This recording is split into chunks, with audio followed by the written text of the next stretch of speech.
Imagine paddling out into the ocean and seeing a 50-foot wave start to form in the distance, headed straight your way. Terrifying, huh? Now, imagine floating out there and not seeing the wave, but knowing it was coming.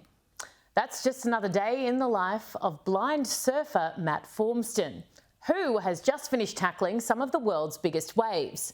And clearly, because he joins me now, has lived to tell the tale. Matt, so good to see you. It's been kept under wraps a little bit for an upcoming documentary, but you got to tell us, how'd you go? Been wanting to surf big waves my whole life and pushing bigger and bigger waves. And Dylan Longbottom, who's my good friend and shaper, called me a few months ago and said, I think we can surf Nazare, which is known as the biggest surfable wave in the world and one of the most dangerous waves in the world. And it was a bit of a exciting moment for me, but a bit of a pause to say, can we do that? And we did that last week, and surfed the biggest wave of my life. I can't even put myself in that position. How do you handle the emotion and the fear and the nerves? Well, the boys reckon it's just because I can't see how big it is. I can see how that might actually work to your advantage a little bit. Did it feel the way that you'd hoped it would feel afterwards in terms of an achievement? I loved it, and it was definitely the fastest I've ever gone on the surfboard, and having done it was amazing. But it was, without being, I don't want to be arrogant, but it almost felt a bit.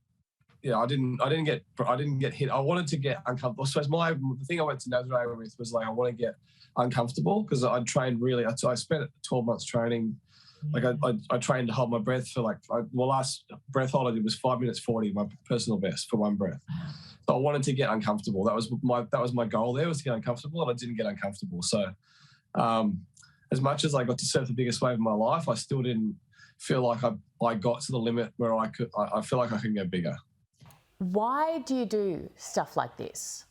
I think it's just being inquisitive about like what I can do as a person. Like originally when I was a kid, I was proving to the world that I didn't have a disability because I was this kid that had a disability, and people always said you can't do things, and I'd do things to prove them wrong. Like, you told me I can't do that, I'll do it, which is, I think most kids can relate to that. It was like, it's just rebellion.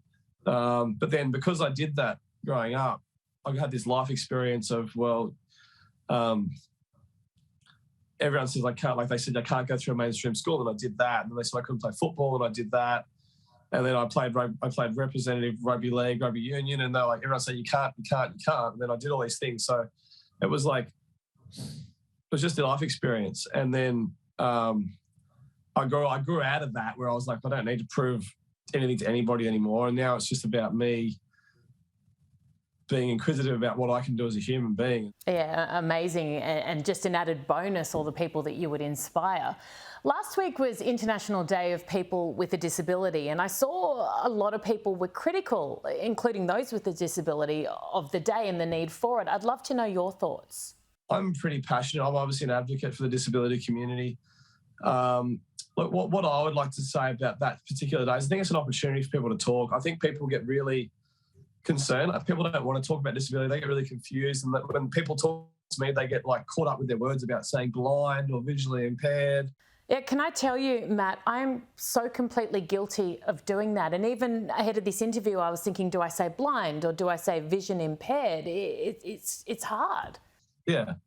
But what I would like to say is that it's not about what the right words are. It's about the fact, it's the intent. It's like, if you want to have the conversation. So I actually put a social media post up yesterday, and my call to action was talk about disability. Like, talk to your friends, talk to strangers about disability. Like, get uncomfortable talking about it, because the more we normalise the conversation around disability, the more it opens opportunities, and the more it creates accessibility for all people in the community. And the second point that I'm really passionate about is, I hear people saying, "Oh, it's about all abilities," and they get really weird about all these different terms. I am blind. My eyes are broken. My genetic code doesn't work the same way that thousands of years of humans was designed to work. It's a disability. It doesn't mean that everything else in my life doesn't work. I'm highly efficient at I'm more efficient than most people at listening. I'm a very good listener because of my disability, because of my eyes. Other things I do well in life, I've obviously got a huge drive to be successful because of some challenges and adversity I had as a child. So people get fixated on saying, well, I've got all abilities because there's some other abilities in their lives. But I think it's more important to say, yes, you've got a disability. So be comfortable saying it's a disability. It's not all abilities. It's not some special abilities. I have a disability, which is blindness, but I also have some strengths because I've got my blindness and my lived experience. So that's the things I would say is talk about disability. Don't be uncomfortable, but also call it disability because it is what it is. I don't have supervision. I can't see through people's clothes and see them nude. I can't see through walls. I don't have supervision. My eyes are broken, but other parts of me work really well.